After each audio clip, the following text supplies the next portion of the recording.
So once we've done the lip sync, we're just going to animate the face so that it looks a bit more natural and human-like, the quickest way possible in Cartoon Animator, which is to use the face puppet editor, which is this icon here, and you'll see we get this window come up. And what you have here is regions of the face that this will animate. You can clear this out and just isolate different regions. So you just want to move the eyes, the eyeballs, for example, you can just select those. And if you want to move the whole head, you can select these two things here, which one rotates the head and one makes the head go side to side and up and down. The easiest way to do this is to just select an animation profile, and I'm going to select this elastic folksmail profile. You see if I click on it, these are all the regions that will be animated, and you'll see in here we've got different face control things within that. This is the general one that you probably use most of the time. Then we've got a more smiley one, and this is more of an angry, that's sad, happy, scared, etc. I'll show you the difference between those in a minute, but the way this works, when you hit either the preview button or the record button, you then will click with the mouse. I'd like to click sort of roughly in the middle of the face and then start moving the mouse around, and that will move the head and face around based on the profile that you've selected. And if you click the left mouse button, the character will blink. And when you're puppeting something like this where the character is looking directly to the camera, what you want to try and do is keep the eyeballs looking in the general direction of the camera or forward. You can move them around a little bit, but you want to get that feeling that they're looking at the person that's looking at them. And then you want to blink a few times during whatever the character is saying, because that'll make them feel more alive and animated. So I'll just show you a preview. We'll click on the preview button. We're going to hit space to start the preview. Wherever the mouse pointer is, that's where the preview will move from. I said I generally go from the middle of the face, so I hit space now and we're previewing at the moment. As soon as I start moving the mouse, you can see the head follows wherever the mouse is going. And if I click the left mouse button, character will blink and so on. And as I said, you want the character to be sort of looking at the camera, but don't just leave the eyeballs staring at the camera. You want them to move a little bit, because that's how people generally look. They don't just stare, they've got their eyeballs moving around in that general direction as they talk. You see as I go further down, his mouth sort of changes. With these morph base heads, you don't want to go too far to the right, because as you can see it looks really distorted. You want to sort of keep within the frame so it doesn't look too distorted. And when you finish previewing, just hit space again. Now I'll just show you one of these profiles. Let's say we go with, let's say, a sad one. We click that on and preview this time. Hit space. See now the mouth is moving when I go over that way. Over this way, it makes him do that weird face more. If I look down, it tends to have more of a sad look, so we could do that. Depends on what you want to focus on. Maybe if I wanted to focus on this a lot more, I could go stop previewing for the moment. So if I had the mouse higher up and previewed, that's going to keep his face more that way, and I'm going to go less that way.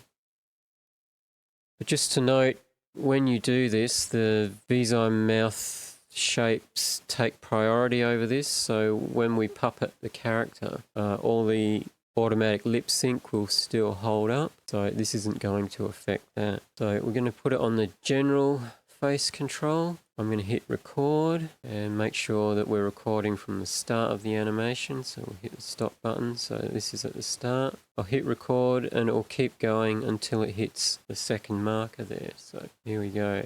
Hit record and press space. So, what do you think? Think of this character, I rigged and animated it myself following the lazy animator's free, fastest way to rig and animate a character in Cartoon Animator course. Leave a comment and tell me what you think. There you go. Now I go stop, press play. So, what do you think?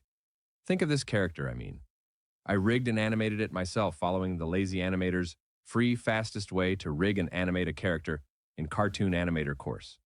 Leave a comment and tell me what you think. And if you don't like that, you can just hit Control Z and undo it, or use the undo button up here and it'll completely take all those frames out. If you like some of it but you want to include, say, more eye blinks or something, you can go back to the start, hit record again, and so long as you've got this item here checked, blend data on next recording, you'll be able to add more to it. So let's say I wanted the eyebrows to move a little more but nothing else. We could just clear that out, select both the eyebrows, preview what that looks like. So say if we just wanted the eyebrows to go up and down a lot more.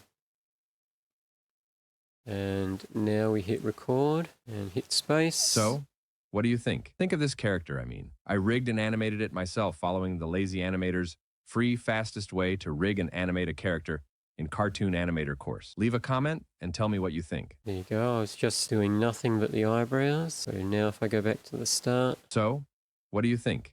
You see Think I've of this got character. more eyebrow movement. I rigged and animated it myself following the lazy animator's free, fastest way to rig and animate a character in Cartoon Animator course. Leave a comment and tell me what you think. So if you're wondering where all the keyframes go for the face puppet section, you'll find them in the timeline down here. We'll close up the voice clip. You'll see there's this track called facial clip, and it's now got this track called puppet clip. Now if we open this up, you'll see all of these keyframes in here that we just made for animating the face. We've got 3 rows here. We've got the head movement, and that's pretty much for any sort of movement of the head going side to side, up and down, and those kinds of things. Then we've got face movement, which is all of the facial expressions that the character makes. So any time there's a keyframe in here, that's a change in the face expression. Then the eye track is purely for the eyeballs, anytime the eyeballs move around. And again, you can select these, delete them out if you don't like them, or if you want to edit them, what have you.